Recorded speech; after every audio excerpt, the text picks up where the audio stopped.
नमस्कार साथियों, सिग्मा के ऑनलाइन प्लेटफॉर्म में आप लोगों का स्वागत है। जैसे कि अपन ने पिछली क्लास में बात की थी, दर्पण होते क्या हैं, दर्पण कितने प्रकार के होते हैं, उत्तल दर्पण, अवतल दर्पण।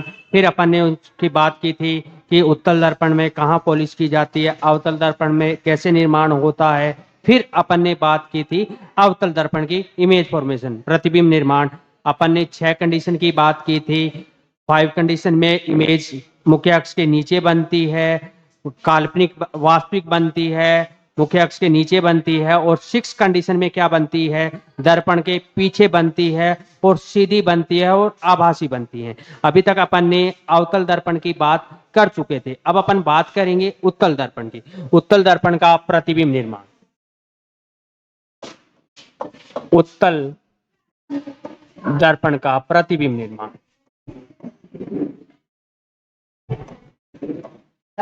प्रतिबिंब निर्माण करें बात। बेटा, उत्तल दर्पण में क्या होता है, 2 पोजीशन बनती है। कौन कौन सी, कर लें बात। उत्तल दर्पण में मैंने एक दर्पण लिया, उसके अंदर की तरफ क्या कर दी, मैंने पॉलिश कर दी। किसकी, AgNO3 की। एक गोलाकार भाग लिया और उसके अंदर की तरफ मैंने क्या कर दी, पॉलिश कर दी। किसकी, AgNO3 की। ठीक है सर। अब मैंने क्या किया कि एक बिंब लिया, कहां पर, अनंत पर। ये क्या है, उत्तल दर्पण का ध्रुव। ये क्या है, उत्तल दर्पण का ध्रुव। जब मैंने अनंत पर एक बिंब लिया तो प्रकाश की किरण क्या होगी, मुख्य अक्ष के समानांतर। जब मैं बिंब को कहां लूंगा, अनंत पे लूंगा, तो प्रकाश की किरण क्या होगी, मुख्य अक्ष के समानांतर आएगी और उत्तल दर्पण से परावर्तित होगी। अगर मैं इसको पीछे की तरफ बढ़ाऊं तो एक बिंदु से मिलती हुई प्रतीत होगी। ऐसे ही मुख्य अक्ष के नीचे ले लूं, ये लो, क्या हुआ, परावर्तन हुआ। परावर्तन के पश्चात एक बिंदु पर मिलती हुई प्रतीत होती है। वो बिंदु क्या कहलाता है, फोकस। फोकस बिंदु क्या कहलाता है, फोकस बिंदु कहलाएगा। ये लीजिए, जब मैंने बिंब को कहां रखा, अनंत पर, उसका प्रतिबिंब कहां बनेगा, फोकस पर। ये तो क्या हुई कंडीशन नंबर 1। अब मैं बात करूं, जब मैं बिंब को कहां रखूं, जब मैं बिंब को कहां रखूं, ये क्या है, उत्तल दर्पण है, इसकी ये क्या हो गई, मुख्य अक्ष। जब मैंने ये क्या है, अनंत, और ये क्या है, ये क्या है, ध्रुव। जब मैंने क्या किया कि बिंब को अनंत और ध्रुव के मध्य रखा, तो प्रतिबिंब कहां बनेगा, ध्रुव और फोकस के मध्य। ये कितना नंबर केस हो गया, 2 नंबर। 2 कंडीशन बनती है। एक कंडीशन, जब बिंब को मैंने कहां रखा, अनंत पे रखा, तो प्रतिबिंब कहां बनेगा, फोकस पे बनेगा, मुख्य अक्ष के ऊपर बनेगा, और कहां बनेगा, फोकस पे। दूसरी कंडीशन, जब मैं अनंत और ध्रुव के मध्य बिंब को रखता हूं, तो प्रतिबिंब कहां बनता है, ध्रुव और फोकस के मध्य। दोबारा अपन बात कर लें। अपन ने क्या किया है, जब बिंब को अनंत पे रखा तो प्रतिबिंब फोकस पे बन रहा है। जब बिंब को अनंत और ध्रुव के मध्य रखा तो प्रतिबिंब कहां बन रहा है, फोकस और ध्रुव के मध्य। ये तो बात हुई बिंब के बनने की, स्थिति की। अब बात करूं मैं, प्रतिबिंब बनेगा कैसा। प्रतिबिंब बनेगा कैसा, इसमें उत्तल दर्पण में। एक तो क्या होगा बेटा, आभासी। कैसा होगा, आभासी, या फिर इसको बोलते हैं काल्पनिक। कैसा, काल्पनिक, जिसकी कल्पना की जाए। कैसा होगा, काल्पनिक। दूसरा क्या होगा, आभासी का भाई कौन होता है, मैंने बता चुका हूं। कौन होगा, सीधा। जहां प्रतिबिंब आभासी बनेगा वो हमेशा क्या रहेगा, सीधा रहेगा। 3 नंबर क्या होगा, वस्तु से छोटा बनेगा। कैसा बनेगा, वस्तु से छोटा। ये अपन ने बात किसकी की है? उत्तल दर्पण की, सॉरी, उत्तल दर्पण की बात की है। उत्तल दर्पण में दो कंडीशन में प्रतिबिंब बनता है। एक तो जब अनंत पर होता है तो प्रतिबिंब बनता है फोकस पर। अनंत और ध्रुव के मध्य होता है बिंब तो प्रतिबिंब बनता है फोकस और ध्रुव के मध्य। बनता कैसा है? एक नंबर, आभासी होगा, सीधा होगा, वस्तु से कैसा होगा? हमेशा छोटा होगा। ये अपन ने बात की है उत्तल दर्पण के प्रतिबिंब की। अवतल दर्पण की पहले कर चुके हैं। अब अपन बात करेंगे कि उत्तल व अवतल दर्पण का यूज क्या होता है, यूज कहां होता है।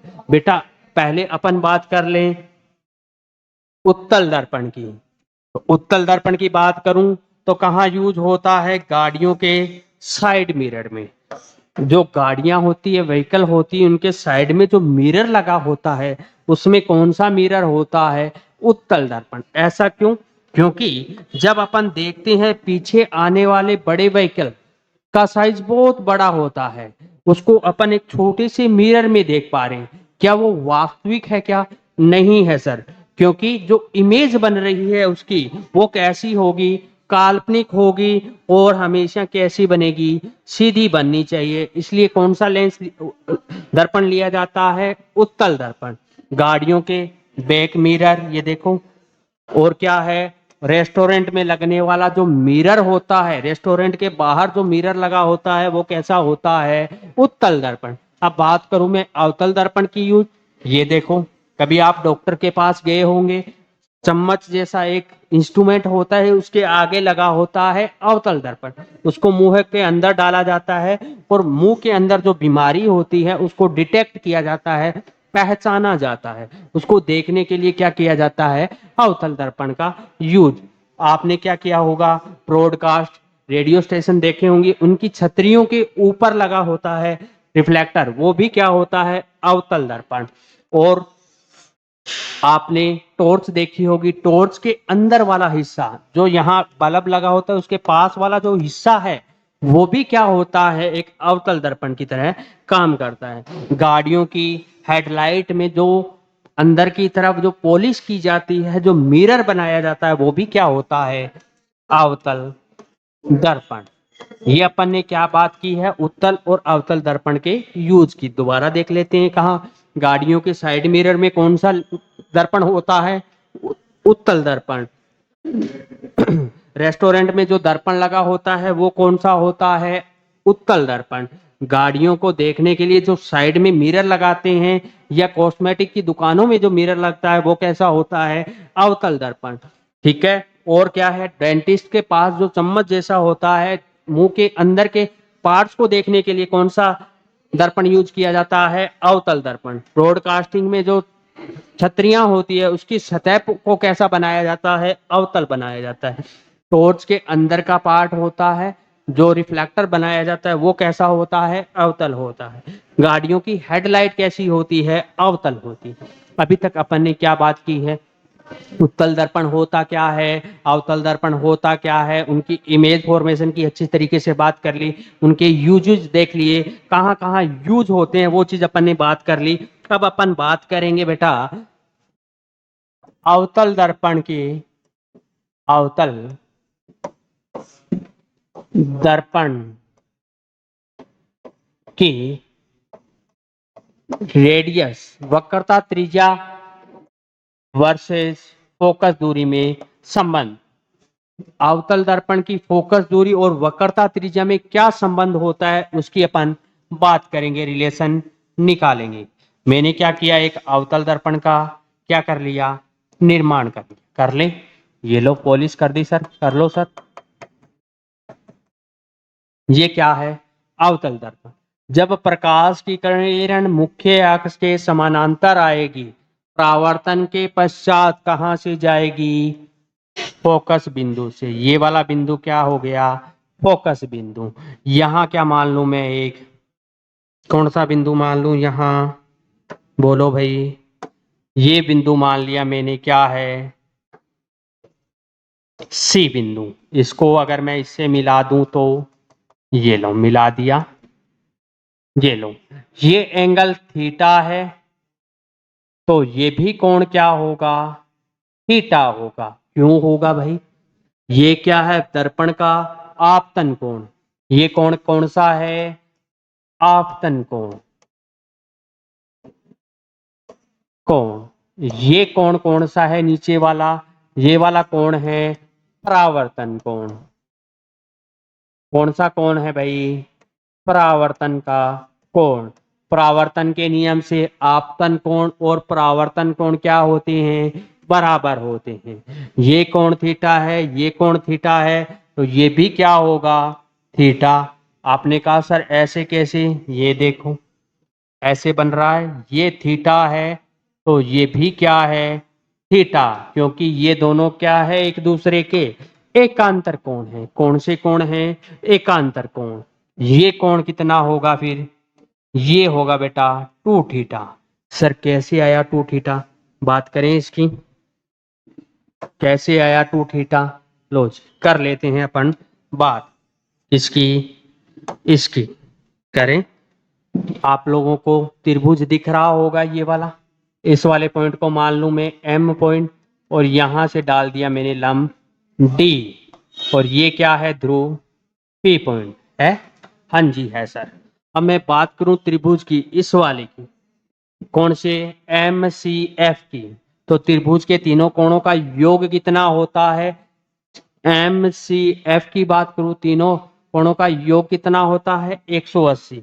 ये वाला कोण में मान लूं एक्स, मान लिया, थीटा प्लस में थीटा प्लस में एक्स बराबर कितना होना चाहिए, 180 डिग्री। तो एक्स बराबर कितना आ गया, 180 माइनस 2 थीटा। आ गया क्या, एक्स की वैल्यू कितनी आ गई, 180 माइनस 2 थीटा। ये लाइन पूरी क्या है, 180 डिग्री होती है। ये कितना है, 180 माइनस 2 थीटा, तो ये कितना हो जाएगा, 2 थीटा। ये किसके बराबर हो जाएगा, 2 थीटा के। निकाल के बताऊं, ये दोनों बराबर किसके होंगे, x प्लस, इसको मैं मान लूं क्या y, एक बार निकालना है 2 थीटा, इसको कितना निकालना है भाई, इसको 2 थीटा के बराबर। ये लो, इसको मान लिया मैंने क्या है, y है। x प्लस वाई बराबर 180 डिग्री होना चाहिए, होना चाहिए कि नहीं होना चाहिए। ये x है, ये y है। x की वैल्यू रखूं 180 माइनस 2 थीटा प्लस में y बराबर 180 डिग्री हो गया। तो यहां से y बराबर कितना हो गया, 2 थीटा प्लस में 180 डिग्री माइनस का 180 डिग्री, माइनस और प्लस कैंसिल आउट हो जाएंगे। y बराबर कितना आ गया, 2 थीटा। लिखना चाहो तो लिख सकते हो, ये कितना आ गया, 180 माइनस 2 थीटा, ये कितना आ गया y, 2 थीटा के बराबर। यहां तक समझ आ गया होगा। अब मैंने क्या किया, इसमें आपको त्रिभुज दिख रहे होंगे दो, कौन कौन से, त्रिभुज सी एम डी दिख रहा है, सी एम डी।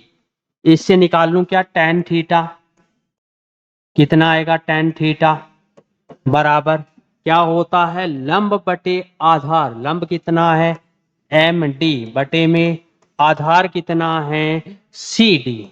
ये लो क्या आ गया, इक्वेशन 1 किसकी, इस वाले त्रिभुज सी एम डी की।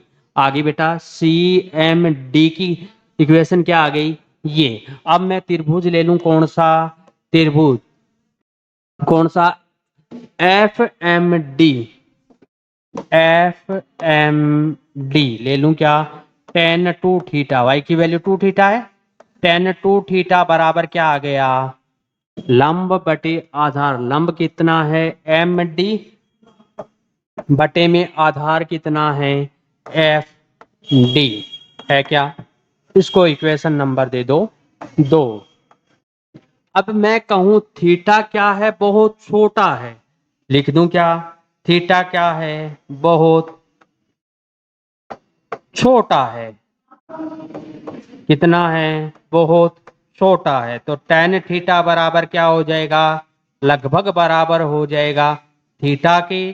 tan 2 थीटा लगभग बराबर हो जाएगा किसके, 2 थीटा के। इक्वेशन 1 व 2 से करें तो थीटा बराबर समीकरण 1 से, इसके नीचे ही कर दूं क्या, आगे वाला पेज ले लेते हैं। इक्वेशन एक क्या थी, टेन थीटा बराबर क्या था, एम डी अपॉन में सी डी था, और टेन टू थीटा बराबर कितना था, एम डी बटे में एफ डी था क्या। अब थीटा बराबर टेन थीटा बराबर थीटा है, तो थीटा बराबर क्या गया, एम डी बटे में सी डी, इक्वेशन नंबर 3, और टू थीटा बराबर क्या गया, एम डी बटे में एफ डी।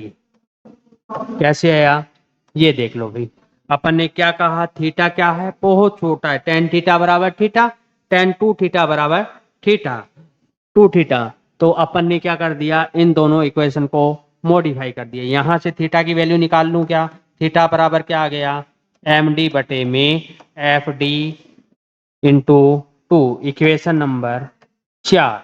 आगे बेटा यहां तक कोई दिक्कत, समझ आ गया अच्छे से। अब इक्वेशन 3 व 4 की तुलना से समीकरण समीकरण 3 एंड 3 और 4 करें तुलना। लेफ्ट साइड बराबर है दायां भाग, बायां भाग बराबर है, तो दायां भाग भी क्या कर सकते हैं, बराबर कर सकते हैं। कर दें, एम डी अपॉन में सी डी, और इधर क्या आ गया, एम डी अपॉन में two F D, M D से एम डी कैंसिल आउट हो गया, टू एफ बराबर किसके आ गया, टू एफ डी बराबर किसके आ गया, सी डी के, तो एफ डी बराबर आ गया सी डी अपॉन में टू के। ये क्या आ गई, इक्वेशन नंबर 5, ये लो आ गई। यहां तक कोई दिक्कत नहीं है, पीछे चले थोड़ा सा। मैंने कहा अब ये डी वाला पॉइंट, कौन से वाला, ये डी पॉइंट चला जाए कहां पर, पी, डी चला जाए किस पे, पी पर, तो क्या होगा, डी चला जाए पी पर, तो सी डी बराबर हो जाएगा, लगभग बराबर हो जाएगा किसके, सी पी के, और एफ डी बराबर हो जाएगा लगभग किसके, एफ पी के। तो वैल्यू रख दूं, एफ डी की जगह क्या आ गया, एफ पी, और सी डी की जगह क्या आ गया, सी पी बटे में 2, इक्वेशन नंबर 6 आ गई क्या, ये लो, ये कौन सी इक्वेशन आ गई, इक्वेशन 6 आ गई। अब मैं बात करूं बेटा इनकी वैल्यू की, तो एफ पी क्या है, एफ से लेकर पी की दूरी क्या है, स्मॉल एफ होती है, फोकस दूरी होती है, और सी से लेकर पी तक की दूरी क्या कहलाती है, वक्रता त्रिज्या आर। तो रिलेशन क्या आ गया, वैल्यू रख दूं दोनों की, ये लो, सीपी बराबर तो क्या हो गया, आर के, और एफ पी बराबर किसके हो गया, स्मॉल एफ के। वैल्यू रखूं तो स्मॉल एफ बराबर क्या आ गया, आर बटे में 2। ये क्या आ गई, रिलेशन किसका आ गया, एफ और आर में। अब मैं बात करूं इसकी इसकी कि साइन पॉजिटिव लें या नेगेटिव लें। देखो प्रकाश की दिशा है इस दिशा में, एफ को मेजरमेंट कर रहा हूं विपरीत दिशा में, इसलिए एफ क्या आएगा इसमें, नेगेटिव आएगा। तो एफ बराबर क्या आ जाएगा, माइनस का आर बटे 2। ये माइनस किसको शो कर रहा है, उत्तल दर्पण को। ये माइनस किसको शो कर रहा है, सॉरी अवतल, ये माइनस किसको शो कर रहा है, अवतल दर्पण को कर रहा है। ये लो, ये अपन ने बात किसकी की है, अवतल दर्पण की, वक्रता त्रिज्या और फोकस दूरी में रिलेशन की। अब बेटा थोड़ा सा रिकॉल कर लें क्या इसको, अपन ने क्या किया, एक अवतल दर्पण लिया, मुख्य अक्ष के समानांतर प्रकाश की किरण अवतल दर्पण पे डाली, तो कहां से जाएगी, फोकस से जाएगी। ये दो कोण कौन से हैं, एक है आपतन कोण, एक परावर्तन कोण। दोनों को मैंने मान लिया थीटा, क्योंकि परावर्तन का नियम कहता है आपतन कोण और परावर्तन कोण दोनों क्या होते हैं, बराबर। ये थीटा है तो ये भी क्या होगा, थीटा, क्योंकि एकांतर कोण है। इस कोण का ये क्या है, एकांतर कोण है। ये थीटा है, ये थीटा है, ये थीटा है, तो y क्या हो जाएगा, टू थीटा के बराबर। y किसके बराबर हो जाएगा, टू थीटा के बराबर। ये अपन ने निकाल लिया था y बराबर 2 थीटा। अब अपन ने इसके बाद क्या लिया था, त्रिभुज कौन सा लिया था, CMD। इससे अपन ने निकाल लिया था tan थीटा, कितना, MD बटे में CD, MD बटे में CD। इसके बाद अपन ने किया क्या, दूसरा त्रिभुज कौन सा लिया, FMD वाला, कौन सा, FMD। इससे निकाला tan 2 थीटा, कितना आया, MD अपॉन में FD। ये क्या हो गई, इक्वेशन नंबर 2। इसके बाद मैंने कहा थीटा क्या है, बहुत छोटा है, इसलिए tan थीटा बराबर थीटा के, tan 2 थीटा बराबर हो गया 2 थीटा के। इसके बाद अपन ने क्या किया, इन दोनों इक्वेशन में वैल्यू रखी, दोनों का लेफ्ट साइड बराबर कर दिया, इसलिए राइट साइड भी क्या हो गया, बराबर, और FD की वैल्यू क्या आ गई, CD बटे में 2। बाद में मैंने कहा जो D पॉइंट है वो कहाँ चला गया, P पर, D पॉइंट P पे जाते ही क्या हो गया, CD बराबर होगी लगभग CP के, और FD बराबर हो गई लगभग FP के। ठीक है, तो FD की जगह FP लिख दिया और CD की जगह क्या लिख दिया, CP। तो इक्वेशन क्या बन गई, FP बराबर हो गया CP बटे में 2। अब CP की वैल्यू कितनी होती है, R होती है, और FP की वैल्यू कितनी होती है, स्मॉल f। दोनों की वैल्यू रखी और बात मैंने की चिन्ह प्रपाठी की, तो यहां क्या आ गया, माइनस आ गया। ये माइनस किसको शो करेगा, किसको करेगा रे, अवतल दर्पण को। कौन से दर्पण को करेगा, अवतल दर्पण को। ये बात अपन ने की किसकी, रेडियस और वक्रता त्रिज्या की, किसकी, अवतल दर्पण की। अब मैं बात करूं उत्तल दर्पण की, अगर अब मैं बात करूं उत्तल दर्पण की, उत्तल दर्पण के लिए भी रेडियस होगी क्या, होगी सर। कैसे निकलेगी, ये लो, उत्तल दर्पण में डिफरेंस क्या होता है, अंदर की तरफ पॉलिश की जाती है, ये लो क्या कर दी मैंने, अंदर की तरफ पॉलिश कर दी। मैंने लिखा बिंब को कहां पर, अनंत पर रख दिया। परावर्तन के पश्चात क्या होगा, परावर्तन के पश्चात क्या होगा, पीछे की तरफ अगर मैं बढ़ाऊं तो कहां पर प्रतिबिंब बनेगा, फोकस पे बनेगा। ये वाला अगर मैं इसमें लंब डाल दूं तो कहां आके मिलेगा, सी पे मिलेगा। मिलेगा क्या, ये लो, ये वाला एंगल कितना है, ये थीटा है, तो ये क्या हो गया, 2 थीटा के बराबर। ये भी क्या होगा, थीटा, ये भी थीटा है, तो ये भी क्या होगा, थीटा। सारी प्रोसेस सेम रहेगी। ये ध्रुव क्या है, यहां से डाल दिया मैंने क्या, लंब M। ये क्या है, P बिंदु। इसके लिए F बराबर क्या आएगा, प्लस का R/2, प्लस का R/2। F बराबर R/2 तक तो सेम प्रोसेस रहेगी। दो त्रिभुज मानेंगे, कौन कौन से, ये पॉइंट M मान लूं मैं, दो त्रिभुज मानेंगे, इसको क्या मान लूं मैं, D माना था ना अपन, ये लो D। दो त्रिभुज कौन से, CMD वाला और FMD वाला, दोनों से कंपेयर करेंगे, tan थीटा निकालेंगे, सारा का सारा सोल्व करेंगे पहले की तरह। तो F बराबर क्या आ गया, R/2। जो पहले आया था अवतल दर्पण के लिए, सेम प्रोसेस इसके लिए रहेगी, आप लोग कर लोगे अपने आप। इसके बाद ये प्लस साइन कैसे आया सर, ये कैसे आया, तो देखो ये वाली दूरी फोकस दूरी है, ध्रुव से F तक नापते हैं, प्रकाश की दिशा क्या है, यही दिशा है, इस दिशा में है, प्रकाश की दिशा में दूरी नापते हैं तो वो क्या रहती है, पॉजिटिव रहती है। इसलिए P से F जा रहे हैं, कहां से जा रहे हैं, इधर से प्रकाश आ रहा है और अपन भी इधर ही जा रहे हैं, इसलिए इसकी वैल्यू क्या होगी, प्लस में R/2। दोनों के लिए याद रखने के लिए इजी है। अवतल दर्पण के लिए फोकस दूरी क्या होती है, ऋणात्मक होती है। अवतल दर्पण के लिए ऋणात्मक होती है फोकस दूरी, उत्तल दर्पण के लिए क्या होती है फोकस दूरी, धनात्मक होती है। ये अपन ने बात किस किस की कर ली, अवतल दर्पण और उत्तल दर्पण के वक्रता त्रिज्या और फोकस दूरी में रिलेशन की। नेक्स्ट क्लास में अपन बात करेंगे कि पूर्ण आंतरिक परावर्तन क्या होता है, और इसके आगे के जो टॉपिक रह गए वो अपन नेक्स्ट क्लास में बात करेंगे। Thank you very much.